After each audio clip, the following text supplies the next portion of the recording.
I want you to just imagine for a second waking up in the middle of the night. Right, and not to an alarm clock or anything like that. No, not at all. You're waking up to the sound of crackling fire. And screams, panic screams, and you realize your whole world is, well, about to be consumed. That was the reality for people in London.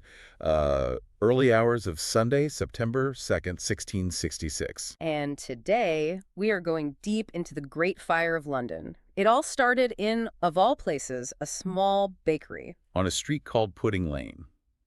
It belonged to a man named Thomas Farriner. And Farriner himself, he was actually one of the lucky ones. A spark probably just flew out of his oven. The family managed to, scramble out an upstairs window? They did, they survived. But that one tiny accidental flame, it became the worst disaster the city had ever seen. So our mission today is to really get into how that happened. How does a small bakery fire end up destroying, 80% of London? Exactly. We want to look at all the conditions, the weather, the buildings, even the politics that created this perfect, horrifying storm. Okay, so let's start there. Because London in 1666 it was basically a giant tinderbox just waiting for a match. That's the perfect way to put it. You absolutely could not have designed a city more vulnerable to fire. So what were the key factors? Well, you have to start with the environment. London had just had this incredibly hot, long, dry summer. So all the wood in the city is bone dry. It's like preheated fuel. Precisely. And then, to make it so much worse, a really strong, steady wind was blowing from the east. And that's a killer combination. That wind isn't just pushing the fire along. No, it's acting like a giant bellows. It's forcing oxygen into the flames, making them hotter, and just driving them down those narrow streets at a terrifying speed. And the architecture itself, that just guaranteed it would spread. Oh, absolutely. Most of London was still built in a medieval style. The houses were mostly timber framed. And they were covered in pitch, right, for waterproofing. Yes, a flammable tar. So you're basically living inside a city made of kindling. But it gets even worse because of how they were designed. The fire didn't just spread on the ground. No, this is the key. The upper floors of the houses, they were built to jut out over the streets below. They called it jettying. So the streets were already narrow, but up at the top, the buildings were almost touching. In some places, the gap between rooftops was just a few feet wide. It created this perfect tunnel for the fire to jump across. So the fire could literally leap from one roof to the next, completely bypassing the street. You didn't have to wait for the whole building to burn down. And right there, near the bakery, people were storing huge piles of fuel. Like what? Hay and straw. Hay, straw, coal, firewood, all in their yards. Once the fire hit that, it had all the fuel it needed to become this unstoppable inferno. So, okay, the city is a powder keg. But the physical setup is only half the story. The first big human mistake. Yeah. This is probably the most famous part of the whole disaster. This is the critical delay, the thing that turns a bad local fire into a citywide catastrophe. And it really comes down to the Lord Mayor, Thomas Bloodworth. So he gets woken up early Sunday morning. They take him to see the fire, and he completely downplays it. He does. He famously said something like, "A woman might piss it out." Just totally complacent. That's incredible. But his real mistake wasn't just the comment, was it?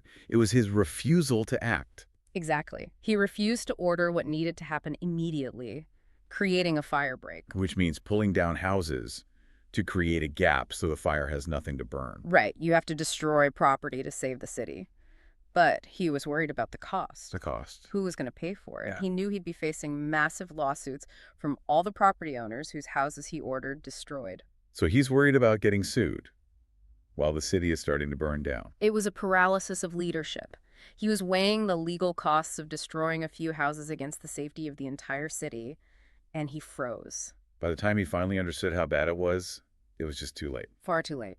The wind had whipped the flames into something so hot and so huge that any normal attempt to fight it was impossible. And looking at how they did try to fight it, you just realize how completely outmatched they were. It's the 17th century. There's no professional fire brigade, no training, no modern equipment. So what did they have? People passing buckets of water?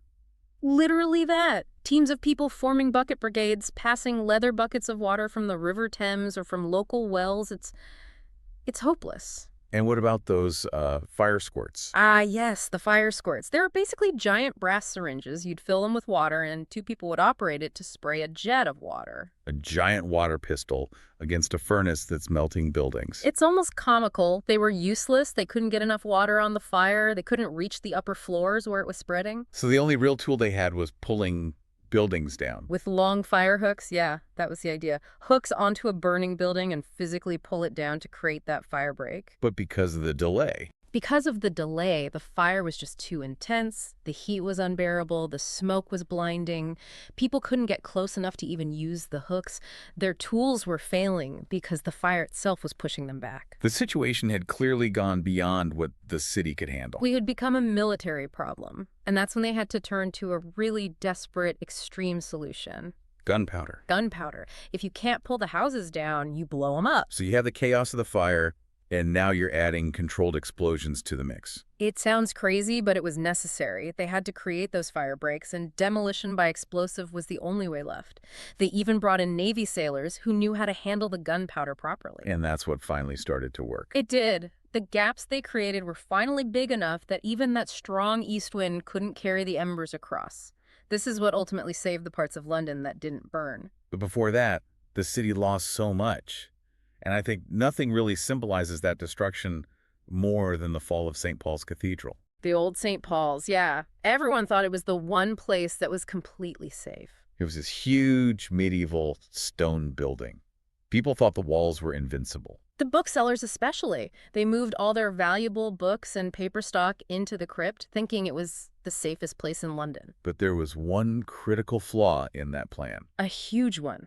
The cathedral was being repaired, so it was surrounded by wooden scaffolding. Which was bone dry from the summer. It acted like a perfect ladder for the flames to climb right up the stone walls. And the detail that always gets me is the roof. The heat got so intense. It melted the lead roof. The massive, heavy lead roof literally melted and started flowing down the streets. Witnesses said it looked like a burning river. Unbelievable. The stone walls people trusted just cracked from the heat, and the whole roof eventually collapsed. It was the total destruction of the city's greatest icon. And while all this is happening, tens of thousands of people are just trying to escape with their lives. Yes. The official death toll was, surprisingly low, maybe only a handful of people. But modern historians don't really believe that, do they? No, it's almost certain that hundreds, maybe even thousands of people, especially the poor and the elderly, died from the smoke or were lost in the rubble. Their deaths just weren't recorded. And the evacuation must have been pure chaos. A logistical nightmare. People were grabbing whatever they could carry. Samuel Pemys, the famous diarist, wrote about burying his valuables in his garden. His wine and his expensive cheese, right? His wine and his cheese. But down by the River Thames, it was panic. Everyone was rushing for a boat to get away. And the price to hire a boat must have just skyrocketed. Instantly, it created this immediate divide. If you were rich, you could buy your escape on the water. If you were poor, you were stuck on the roads. And where did they go? They fled to the open fields outside the city walls, places like Moorfields. They became refugees in their own country. Living in tents and shacks for months afterwards. Huge makeshift camps. The city wasn't prepared to house or feed them. It was a massive humanitarian crisis that lasted well into the winter. So the fire starts Sunday. It rages all through Monday and Tuesday. When does it finally stop?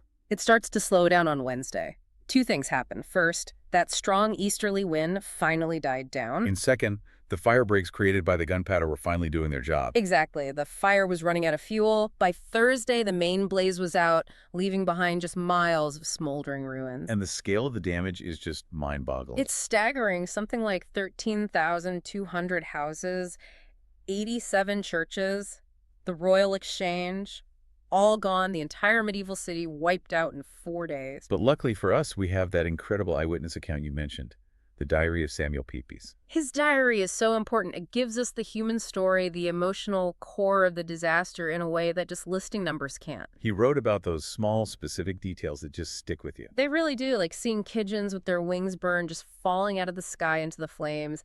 It's such a vivid, heartbreaking image. And burying his cheese, it shows that personal level of panic, trying to decide what's worth saving when you're losing everything. His diary is probably the best source we have for understanding the sheer terror of it all. And yet, out of all that ruin came this this truly revolutionary moment for the city. The rebuilding. King Charles II immediately ordered that London had to be rebuilt, but safer. Yes, and that meant new rules. Foundational rules for urban planning. No more wooden houses. No more timber frames, everything had to be brick or stone.